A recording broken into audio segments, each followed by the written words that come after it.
What if the ghost haunting a highway isn't a legend, but a murder victim who was never identified? From a suitcase found in a Pennsylvania creek, to a woman discovered off Interstate 80, to one of America's most brutal, unsolved serial killings. These aren't just ghost stories. They're real crimes. Some are still unsolved. Number 3. Suitcase Jane Doe. Just outside of Downingtown, Pennsylvania, where Chester County farmland dips into the wooded banks of Valley Creek, 2 aging concrete tunnels burrow beneath the train tracks by day. They seem ordinary passageways where headlights flicker against graffiti-stained walls. But at night, locals say something else moves in the dark. They call them the Twin Tunnels.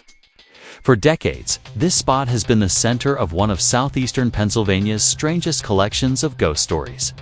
With a crossroads of tragedy, local myth, and true unsolved horror. The old story tells of a young mother who walked the railroad line above the tunnels in the 1800s, carrying her infant.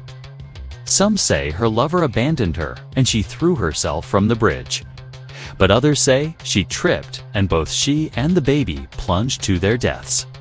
When the train slowed the next morning, crewmen found the crumpled bodies of the woman and her child. Since then, residents claim to hear the baby's wails echoing through the tunnels after midnight. If you drive through and pause beneath the arc, some say your engine stalls. Others swear that car radios crackle to life, whispering static words. The Lady of the Twin Tunnels has become a sort of folk guardian of Valley Creek. But not every spirit here is said to be from the 19th century.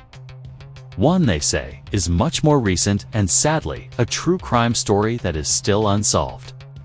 It was on the morning of July 11, 1995, when a fisherman cast his line into the shallows near the Twin Tunnels. The fisherman smelled a horrible smell that was unnatural to the area. Near the creek's edge, half submerged against the stone embankment, lay a maroon suitcase wrapped in a green trash bag. It was oddly heavy, its handles bound tightly. Fearing something was wrong, the fisherman called the police to investigate.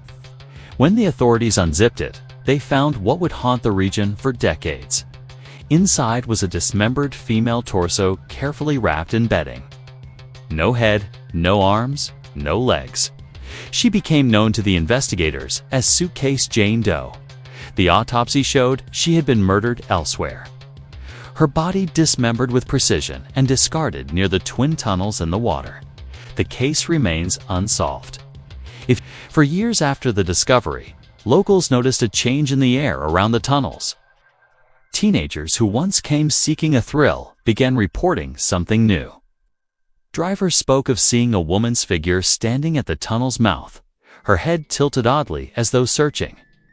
Some saw her reflected in rear-view mirrors. Others said she appeared in the middle of the road, forcing them to swerve. She was never the same shape twice.